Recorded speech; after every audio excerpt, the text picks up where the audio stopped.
Welcome everyone. We'll just give it a second here because got a few people still logging in here. So we're just going to give it one extra minute there just to allow people to join, and then we'll kick off. Excellent. Okay. I'll kick off with just some basic sort of housekeeping stuff just while people are still logging on. We have got an open Q&A.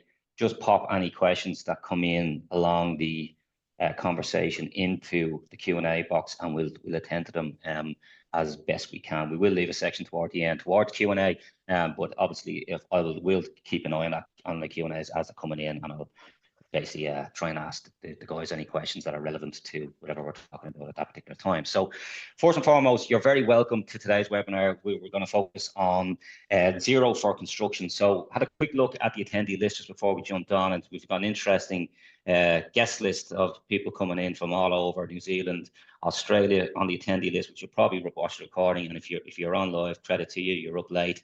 But South Africa, we have a lot of UK and Ireland, and both guests today are dialing in from various parts of the world. So first and foremost, I'm going to do a quick intro to the two guys. So we've got Niall from LiveCosts and Graeme from Empowered by Cloud. So what I'd like to do is just give everyone a bit of context to who's on the call and why you guys have been selected to talk about this subject matter. So Graeme, starting with you, would you mind just giving us a little bit about your current position and background, please? Yeah. Hi everyone, welcome on the webinar. I'm Graeme. I'm a director at Empowered by Cloud. We're a specialised trade and construction advisor who provides outsourced finance function, everything from bookkeeping all the way up to FD support, and have worked quite closely with Ciaran and Niall around LiveCosts. As I say, we've totally focused on construction and trade. So one of the big things that impacts there is job cost and project management. So we'll come on to that, I guess, in a little bit. In terms of my own background, been with Empowered for about 4 years. We were recently bought by Northern Accountants. Prior to that, I ran own businesses within the construction area and also was finance director for a property and investment company. So I've got a bit of a different view on the sector.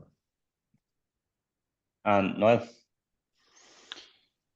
Yeah, background in construction only, so started off carpentry, the usual kind of accidental business owner, went into carpentry subcontracting, that kind of thing, into owning businesses like contracting businesses, building businesses, that kind of thing.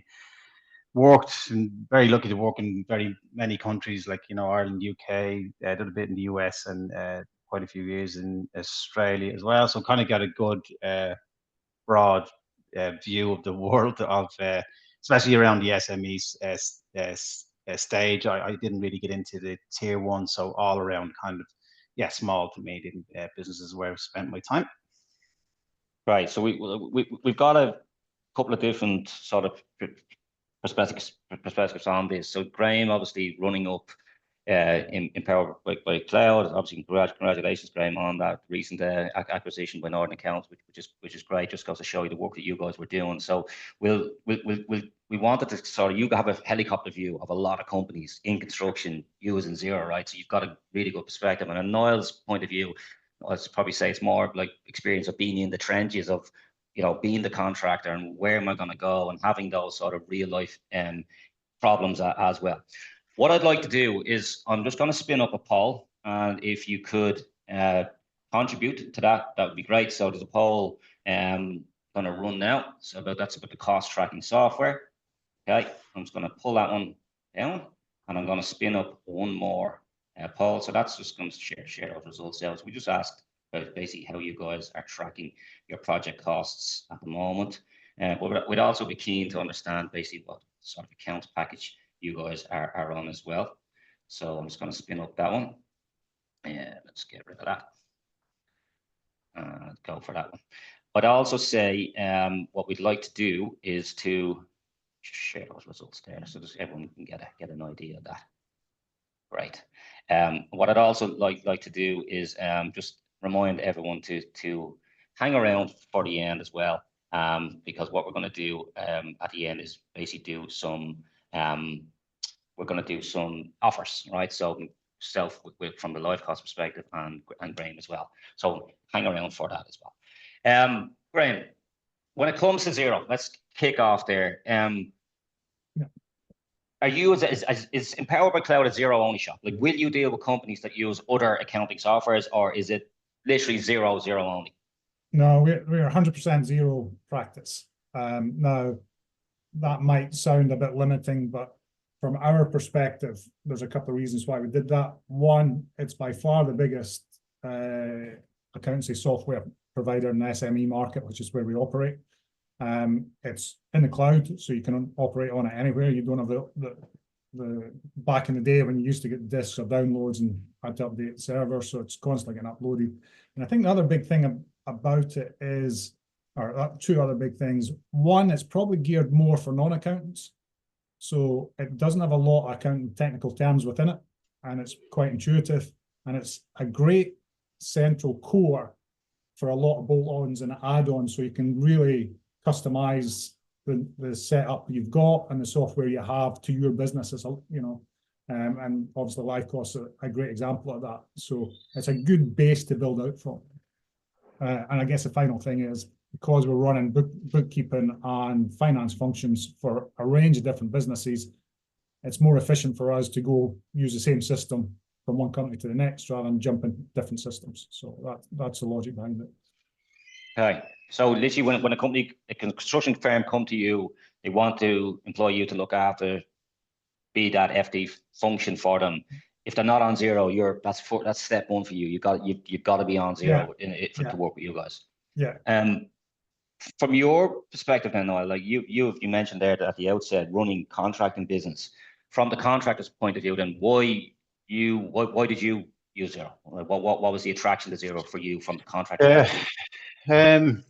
Well, I suppose like everybody else, the poll is interesting because everybody's ended up in spreadsheets, because that's where it started. Like, so, you know, even that was new technology for me going back 2007, 2008, you know, that it was, we got to get something. So it was a spreadsheet.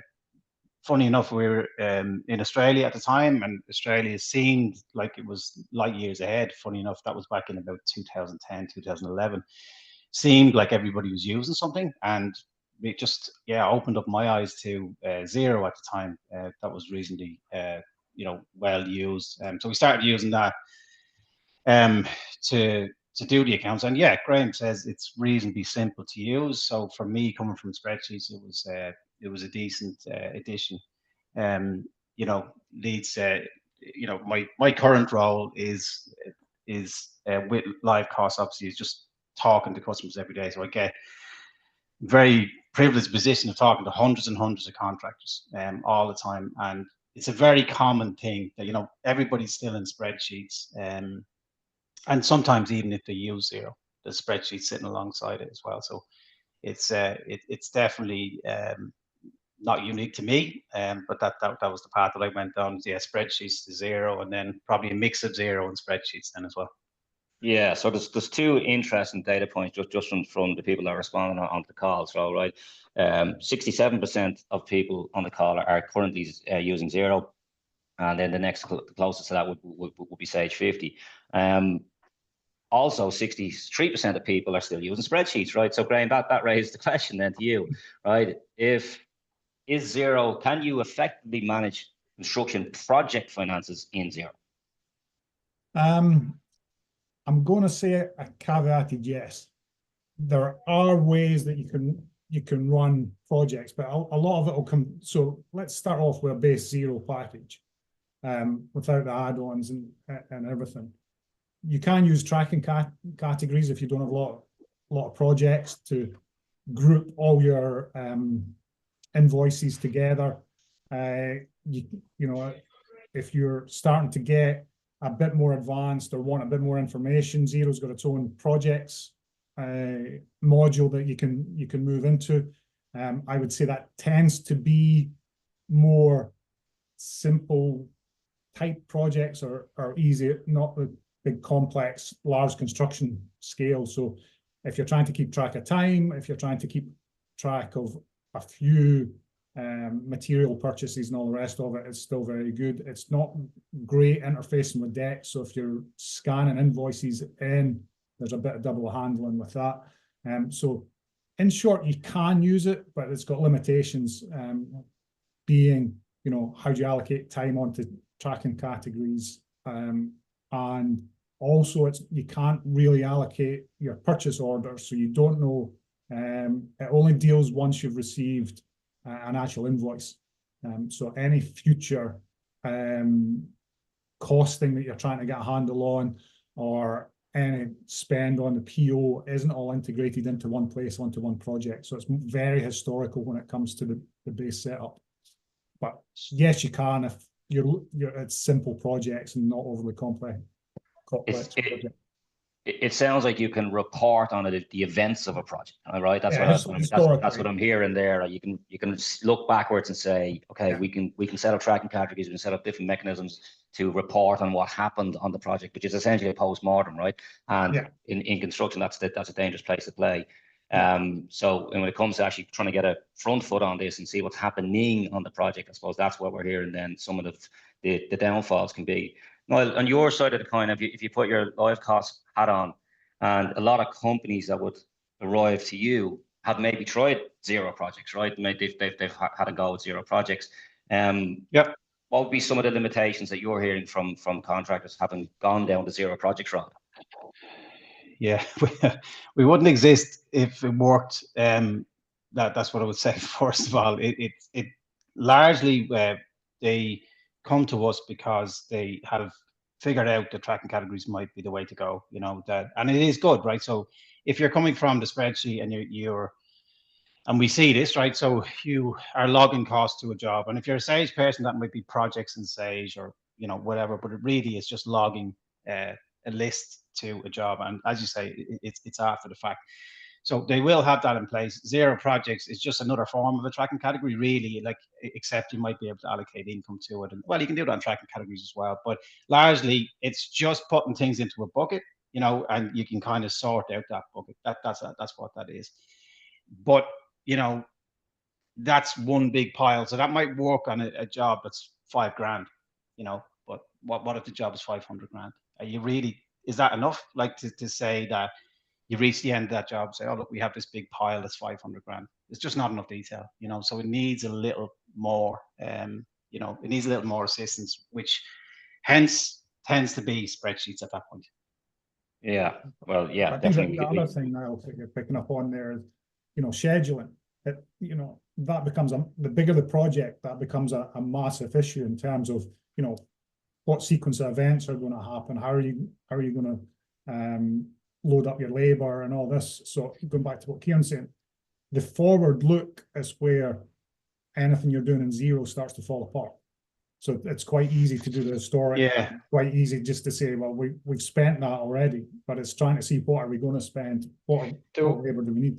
You're absolutely right. There was one other issue as well. We kind of do come across where, like, again, kind of, so Xero has everything, right? It has the banks, and it has all of your historical information.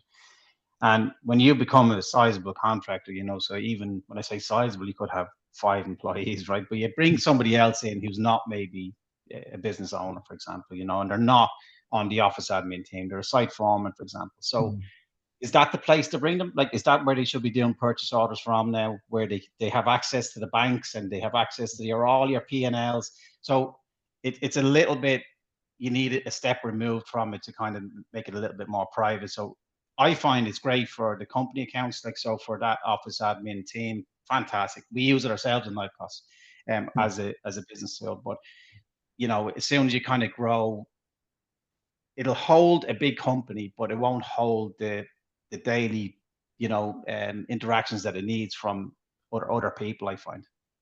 Yeah, one of the things you mentioned there, Graeme, was Dex, right? And I suppose if a contractor was coming to you, let's say, and they are currently using Xero, and they're currently, say, using Xero and a combination of Xero Dex and Xero projects to do this today, why? And of course, you're not just talking about just live costs, but why would you recommend, like, what would be the circumstances where you would recommend them saying you need to look at it, a version of a project cost tracking solution that's built on it, like a Workflow Max, like a live cost, like a Simpro, whatever the case might be? Yeah, so I think that works to a point, right? The DEX, Xero project, Xero works. And I think Niall made a really good point there about, segregation of duties. When you're the owner and you're managing all the projects, it's okay for you to see everything. And you've probably got in your head how projects are progressing going forward, what's coming in. So you can keep all that. Once you start delegating out to project managers, site managers, foremen, whatever the case may be, they need a level of detail that it's not there. So they might be keeping that information in their heads or keeping it in a spreadsheet, but you want visibility of it. So you want to be seeing where all these projects are at and where, without having to ask somebody to fill in a spreadsheet or have a phone call or all this sort of stuff. So then you're starting to get to a position where the size of the business can't be held in the owner's head, and they need more structure and more process to help manage the overall business. But if you pick up, and job costing or project management is a point where I guess the account function meets operations. So it's the point where that needs to be more operationally led. So what does operations need? And then we take information to supplement the accounts. Xero's very accounts driven. It's not really interested in what's happening on site and what's happening day to day. And if you pick up live costs, I mean, the way Niall and yourself I'll go into much more detail on what it can do, but ultimately I'll take DEX, I'll take Xero projects, and I'll take any sort of approval process that you need, that you may have separate software for, and put it into one place where everybody can go and just deal with one bit of software. So that's kind of the next stage once you've grown beyond that. Are there any specific accounting processes to construction that Xero just doesn't support? I think trying to get your head around work in progress, it's just not set up to deal with that. I mean, it's got a lot of good functionality, and one of the big things, and a lot of Xero users don't actually use, is certainly for the UK, where they've got the CIS module, where you can verify clients, and it's really easy and built in and does all your returns that you need to deal with. That's a real big plus in terms of what they're doing. Domestic reverse charge as well is all dealt with. So, it does have great accounting functionality, but when it comes to managing work in progress, understanding where you are in relation to a project in terms of what you've spent, what you've committed to, and what's still to come, that's where it really starts to fall down. And that, for the bigger construction projects, that is critical, because as we see, a lot of these tier ones and main contractors aren't making a huge amount of profit, so they need to keep a handle on where their cost base is running. I would say, if you're using spreadsheets and spreadsheets alone, you got to look at Xero. You got to look at the tracking categories as a starting point. Okay, I wouldn't go any further than that. If you're just starting out, it's a great tool. It's reasonably cheap as far as software goes. You can get in there. There's plenty of people out there, the big communities. If you need to plug in things later on, it has the functionality. I agree with you. The CIS module in Xero is by far the best I've seen. It's pretty good. It's really, really good. And even the interactions we have with it, just so simple, makes the process easy. So it handles complex situations, especially in the UK. And in Australia, then, the payroll is quite a popular feature as well. So they handle that as well. So it'll grow with you. So I would definitely advise, if you're on spreadsheets, get off the spreadsheet, have a look at Xero, get a bit of help off, someone like Graeme, depending on your location, get a bit of hand off them to get yourself onto that, because it will vastly improve things for you. No doubt about that. And then as the business grows, past 5 and 10, then you start considering maybe you might need to plug things in, like LiveCosts, for example. Yeah, there's plenty of tools that will do that for you. Just talking about the tracking categories there. So if you decide to use tracking categories, Graeme, can I run profitability per project reports using tracking categories? So if I just want to single out a project and see each project being profitable, can I get that function through tracking categories? Yeah. I mean, for those that maybe don't use Xero or aren't aware of tracking categories, ultimately all it is a tag. It's just a tag that goes on a transaction that you can sort information by that. So it might be it could be a project number or project name that everything gets pulled off. It might be a location. It might be departments. You know, there's a whole raft of ways you can set it up. So whatever you've got as a tracking category, you can run a P&L on it, and you can run it for whatever date range you want. So it does have a great deal of flexibility with that. And you know, it's brilliant for pulling that out. And going back to what Niall's saying, you know, you can get to A level just with the base functionality that you've got within Xero, but there comes a point where you want a bit more. Is there a question for you, Graeme? So I haven't heard this in a while, but I did back when I last looked a couple of years. There was a limitation of 100 in track categories. Is that still there, or was that ever extended? So you can get 2 groupings and up to 1,000. So it's running up to 1,000 now, so it's moved. Yeah, it used to be 100 or something, I think. Yeah, at it's one pretty point. limited. Yeah, oh, that's good. Yeah, so, that's good. But again, you have to you can manage with it between the two. So, as you mentioned there, Niall, if Xero projects, this was nailed in Xero projects, companies like LiveCosts, and there's many of us out there, wouldn't exist, right? Yeah, we wouldn't need it.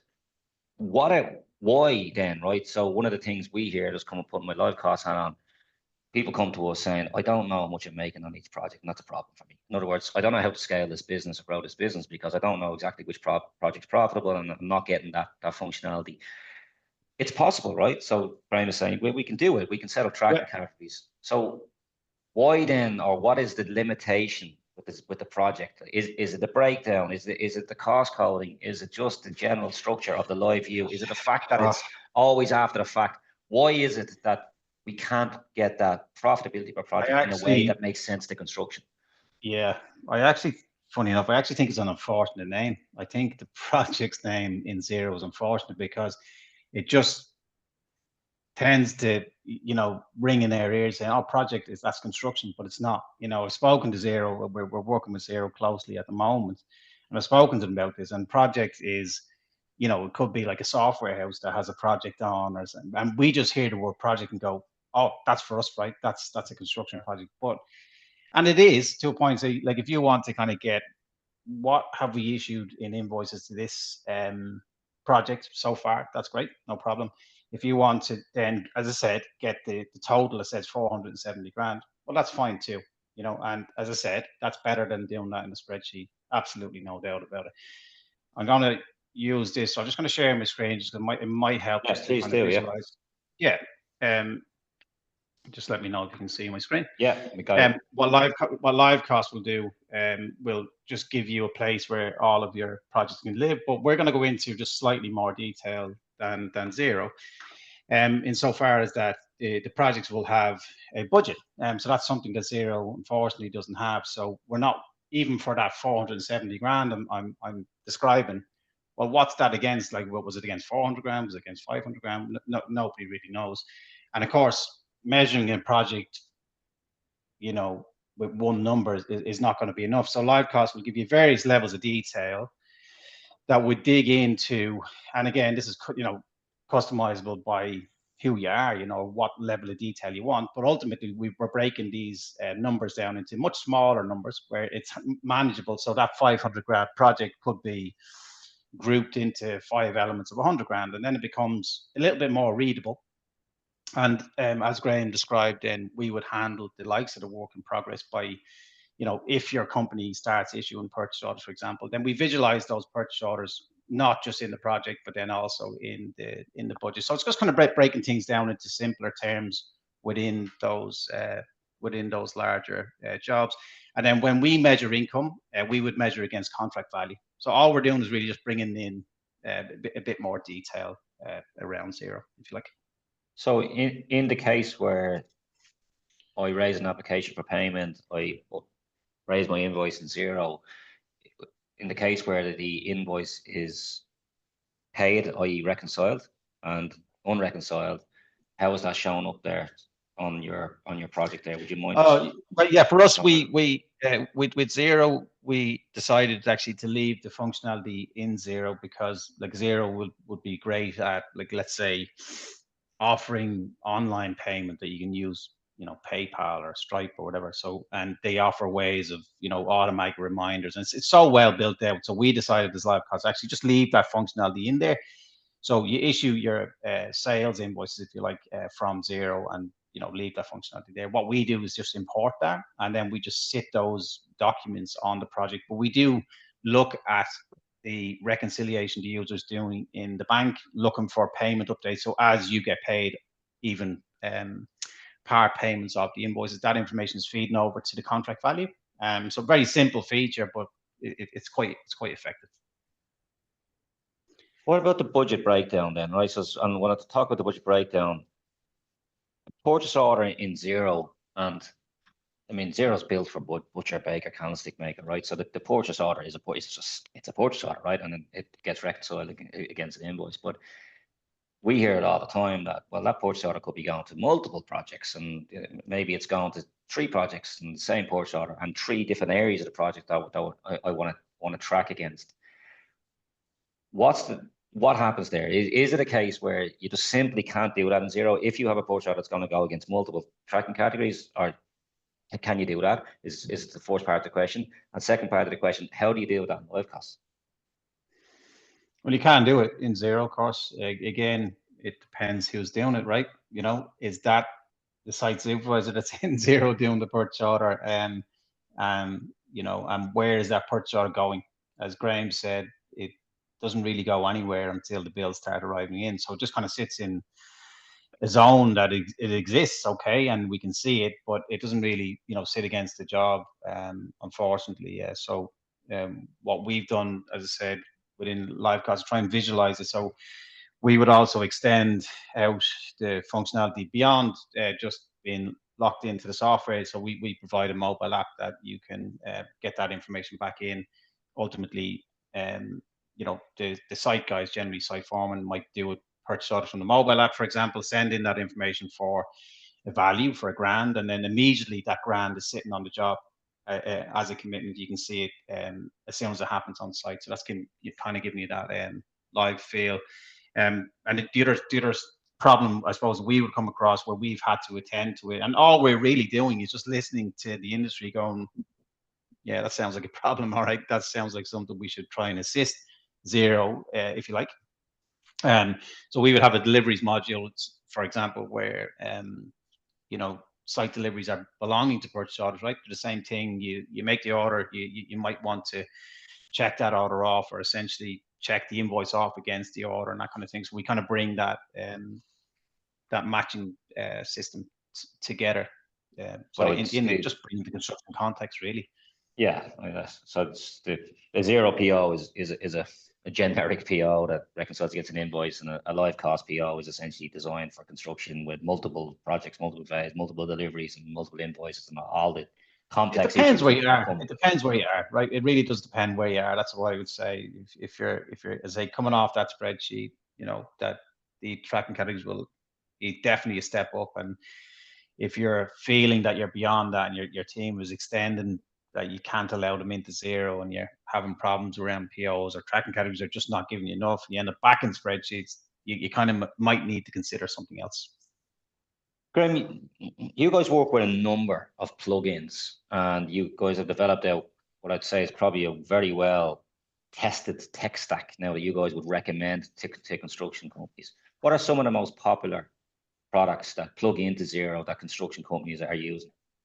That we're using. So I guess we kind of group it into 3 areas. So there's sort of feeding apps, ones that will push information into Xero. That'll be your decks, where we're scanning invoices and putting them through. Approval Max, where this kind of starts to answer some of the problems that Niall's been touching on, in terms of you don't want everyone in the company going into Xero. You only want them approving certain invoices or certain POs. So Approval Max starts to help with that, because it increases the functionality that Xero has to approve invoices. You can actually start doing a financial approval matrix. Then you've got output bits of software, which would include things like float for cash flow forecasting, spotlight reporting for your monthly management information or longer term forecasting. And then, so those are kind of given for us, that's standard. Then you get into job costing, and that tends to be a bit more bespoke because we're interfacing with operations. So we'll use LiveCosts, Workflow Max to a lesser extent, Simple. And then we've got a couple of manufacturers that are use different pieces, but that becomes more client driven than us driven, purely because operations, you want them to be managing that piece of software, the job cost and the project management, and that's again what Niall's been saying. You know, foremen, project managers, QSs, they need to be almost using that on a daily basis. Yeah, it just as a heads up, we are going to open up to some Q&A there. So if you do have any questions just related to your own use case, feel free to pop them into that Q&A section there, and we'll get to them. One question I have, Graeme, there was when we done the poll there, there was you know, quite a heavy percentage of people that weren't on Xero. So if you're on QuickBooks or Sage or one of the other products that were popping up, like how difficult is it to do the migration then over to Xero? And is that something that you guys handle as well? Yeah, so we do a lot of conversions. As we said at the start, we only use Xero. So if a client comes to us or a prospect comes to us and they're not on Xero, we'll offer help in converting from whatever software they're on onto Xero. And you know, it comes in two parts. It's really straightforward to transfer the data. But generally, if you're moving from one system to the other, you want to take advantage of all the new functionality that you probably not had. So, you know, if you're coming from Sage, you won't have anywhere near the functionality that Xero's got. So transferring the data is easy, but what you really want to do is push the functionality as far as it can go for your business, so you actually benefit from the change rather than just swap over poor processes in one to poor processes in a newer system. So that's where it takes a little bit longer, because we would then train the team, make sure it's set up the way they want, discuss the processes, and we might want to change processes to take advantage of functionality. So it is a straightforward process, but you do want to take advantage of new functionality that's going to be available. So that will take a little bit longer than a straight data transfer. And how long would something like that take? We'd normally run it over a 6 to 8 week period. In terms of the training piece, the data piece is relatively straightforward. And it'd be understanding the processes, understanding the training requirements, so do pre-implementation training and then hand-holding afterwards on any issues that come out. Because as we all know, processes work perfectly with no issues up until the point it goes live, and then something we haven't thought about happens, and we need to be quite responsive and reactive to make any tweaks afterwards. Excellent. There's a question there in from Inga from GA Interiors. What applications would you suggest to enhance purchase order management in conjunction with Xero? It sounds like I maybe sent Inga £50 to ask that question. I would suggest LiveCosts. I can answer that one. You guys are going to go LiveCosts. I'd suggest LiveCosts. Yeah. What's your opinion, Greg? No, there's various options. I mean, Xero has got a lot of options for enhancing. The question is about enhancing the purchase order function. I mean, construction purchase orders are very different. Right? They're very different to a standard PO. So, if I want to, I'll pick up. We would normally look at two. If it's purely to do with the purchase side, not integrated into more projects and everything. One would be Approval Max, which really just steps up the approval process and adds functionality that Xero doesn't have, but is based on the Xero PO or invoicing. Another one would be a product that we don't use that often, but would be Lightyear, which is purely designed for AP. So If it's not connected to job costs and a project management system, those would be two sort of standalone ones that you might want to look at. If you're looking for more integrated into the project management, I'm obviously going to say LiveCosts, since the guys are here. Yeah, I'd go with that. If you wanted to enhance only purchase orders, I'd have a look at Approval Max. If it's not connected to job costing, I would definitely have a look at Approval Max. I think it's a cool software, really easy to use, loads of functionality in there. I wish we could integrate with it. I really do. It's a really cool software. So it depends on the context of what you need the POs to do. I'd suggest.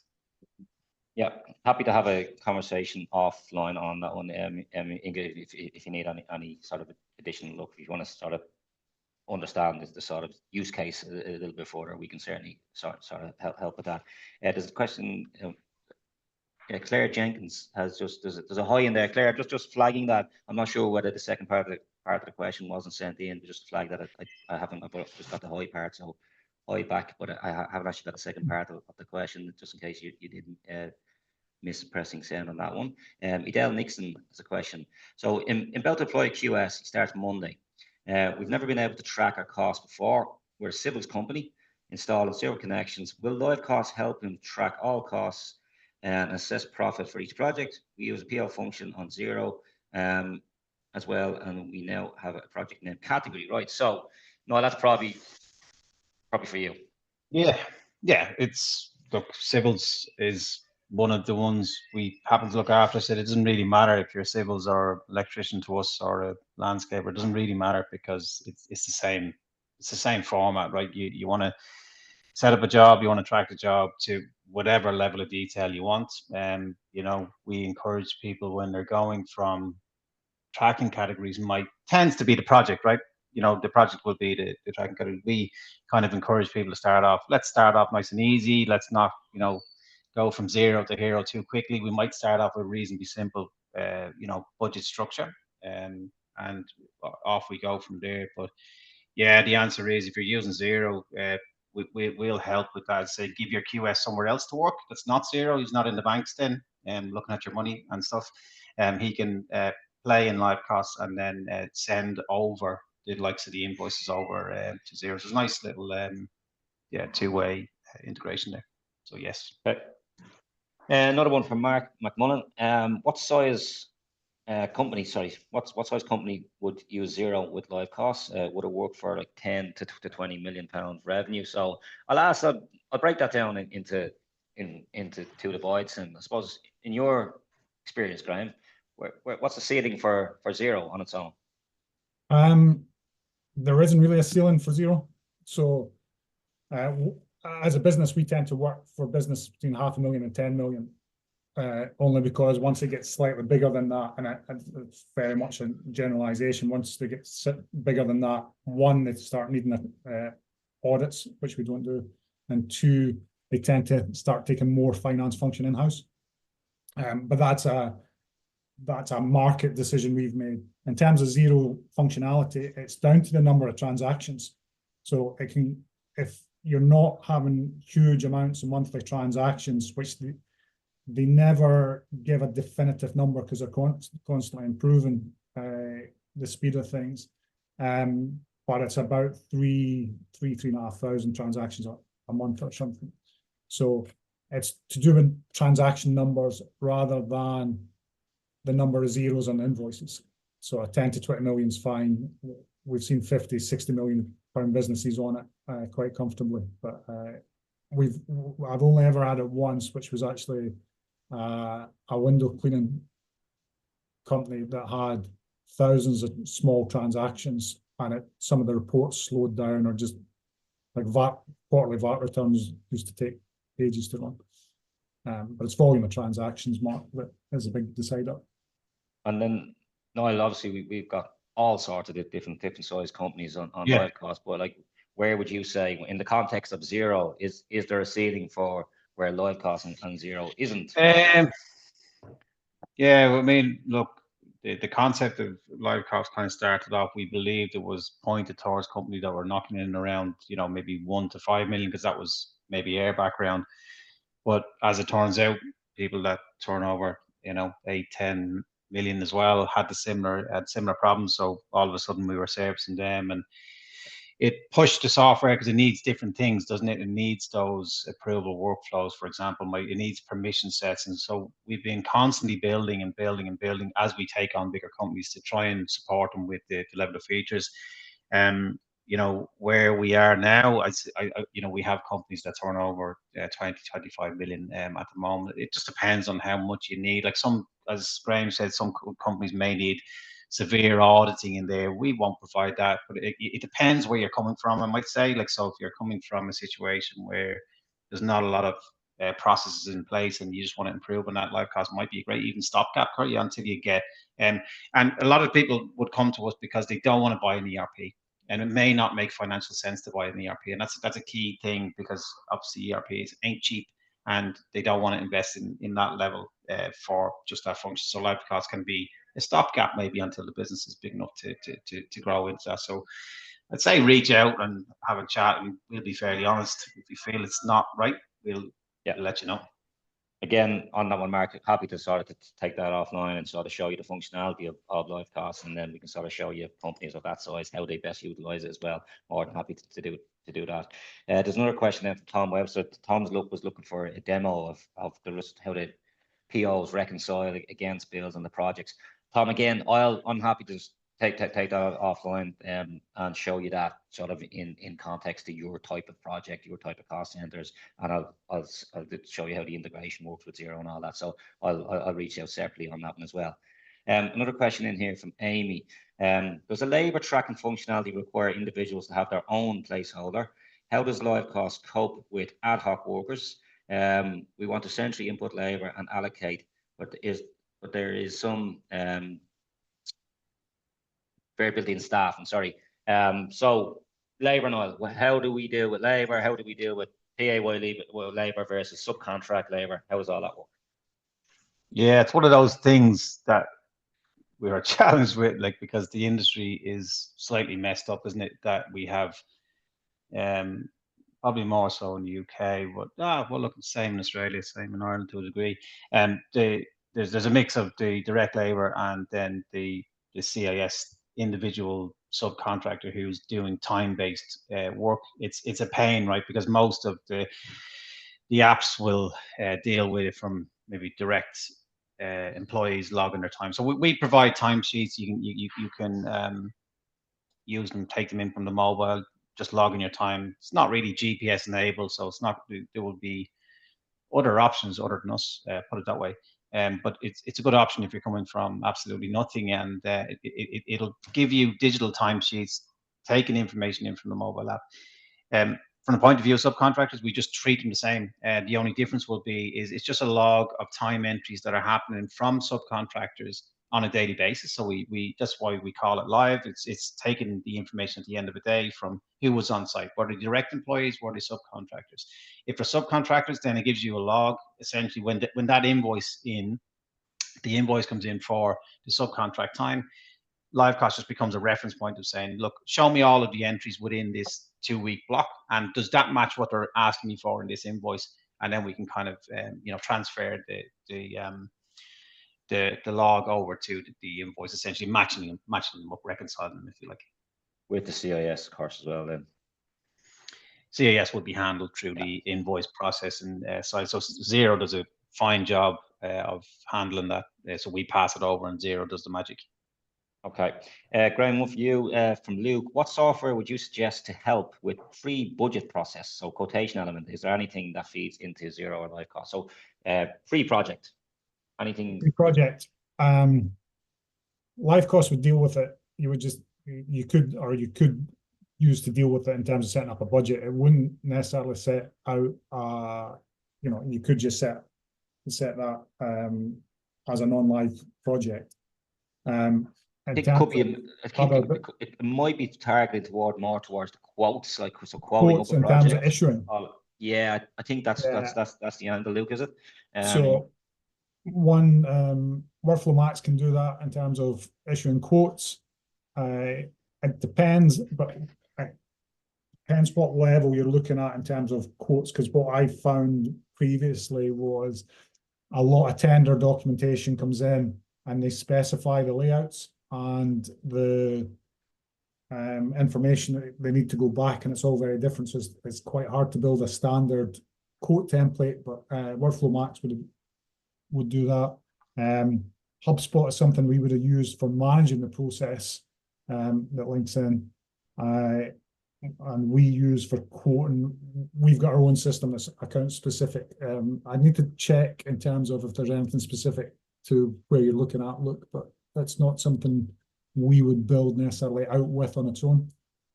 Yeah, it's same on the LiveCosts side. I mean, if you think about where LiveCosts sits in the process, right? You've got your quotes and your estimates, which is we're forecasting the future here.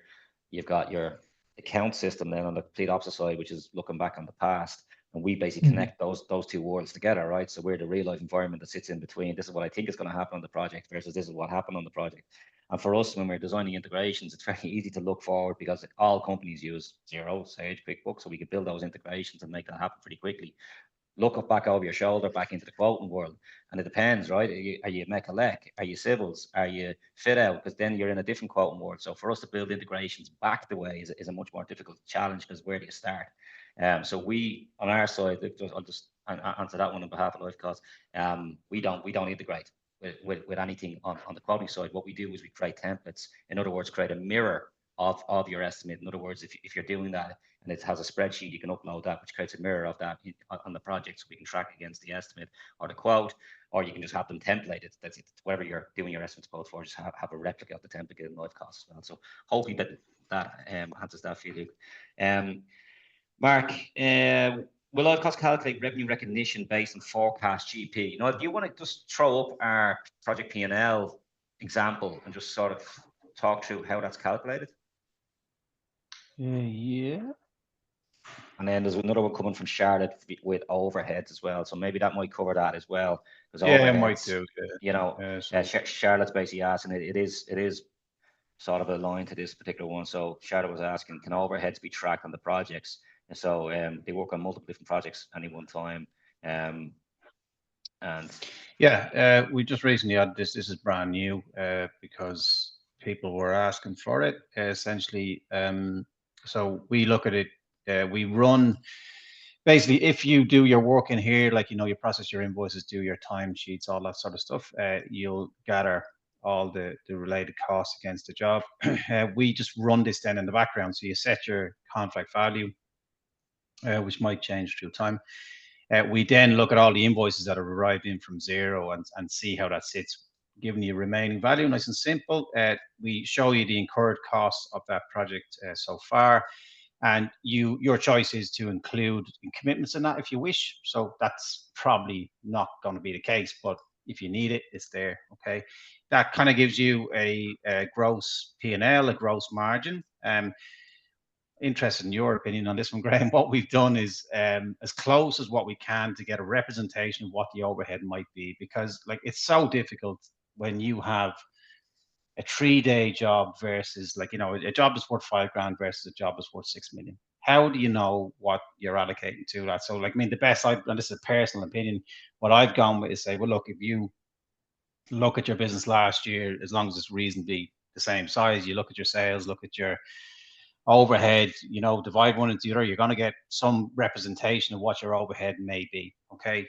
We can set that by project, and your estimate will be the same, right? Your estimate will have some number that would suggest that this is what we're targeting this towards. So we do the same thing. When you're setting up a project, you decide what the overhead allocation is. Based on that, we work out with the overhead based on the costs that we've incurred so far, giving you as close to, I believe, a net P&L.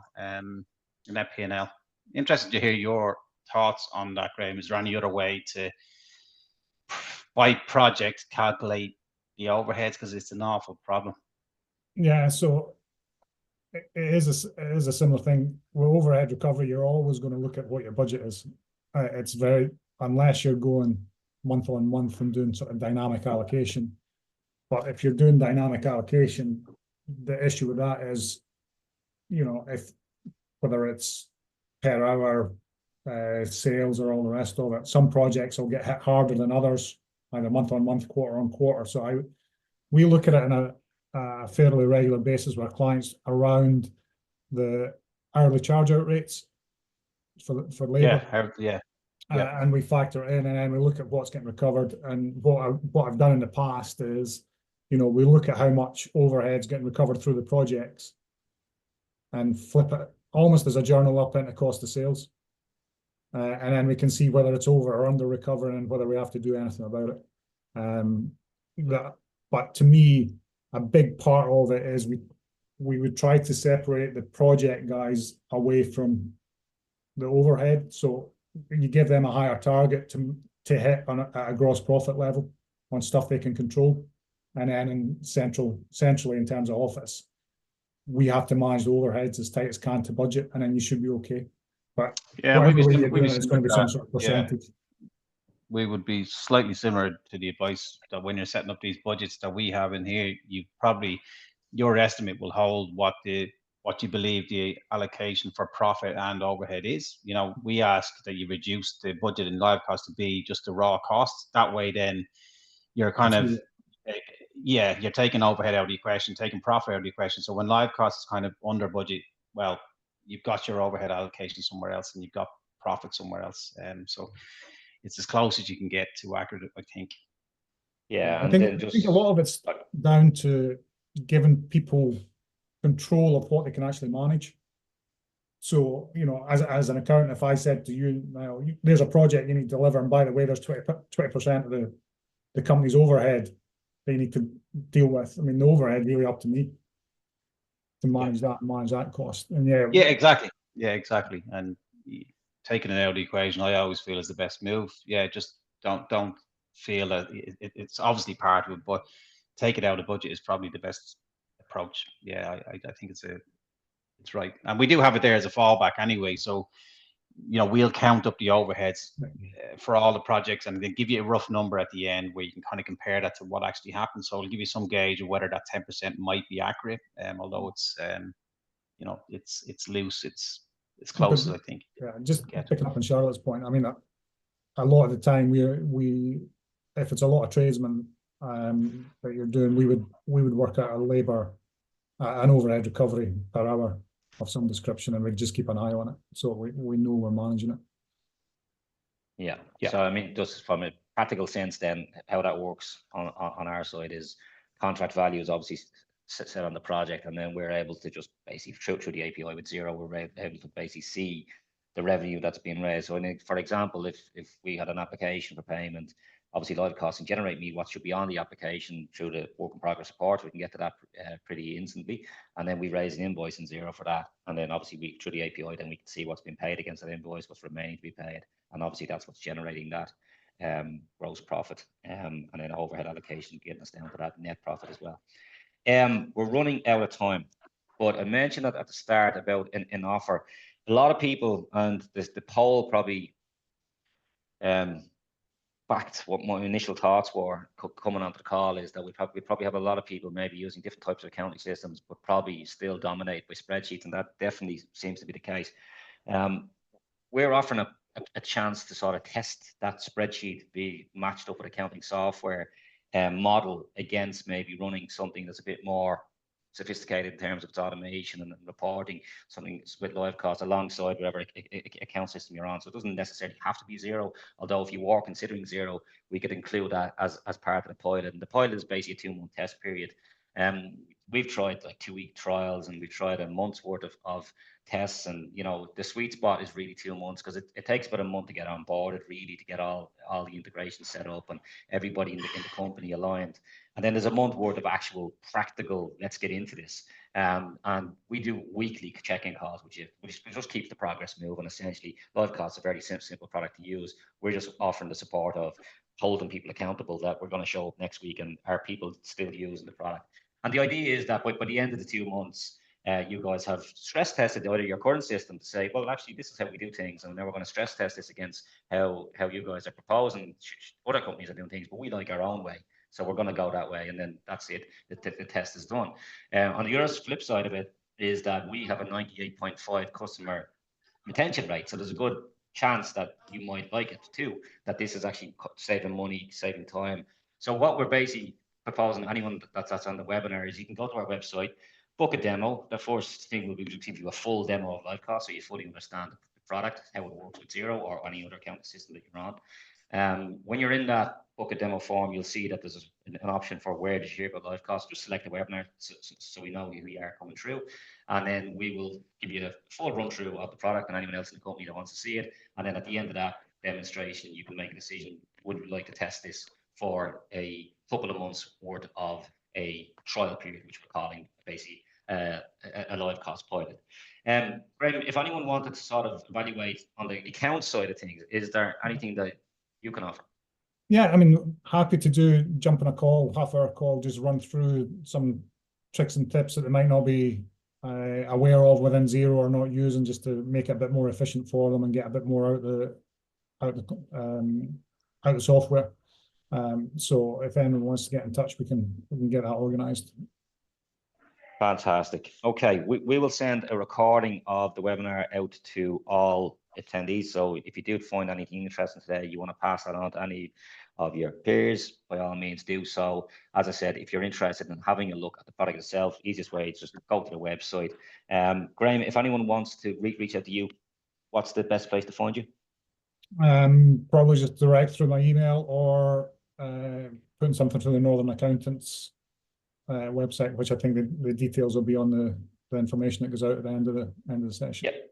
We'll link up. We'll link up your details, your contact details, and links to the website and your email on the email that we send out to everyone.